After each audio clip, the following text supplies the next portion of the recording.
2020 was a difficult year. We lost contact with friends and relatives.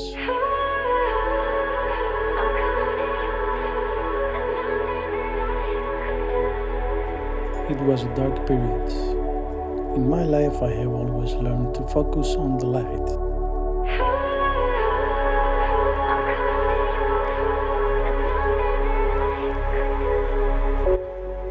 So I didn't focus on what I've lost, but on what I could gain.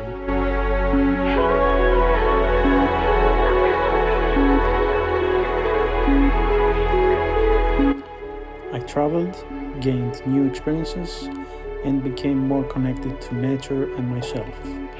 In this video, I share my experiences with you.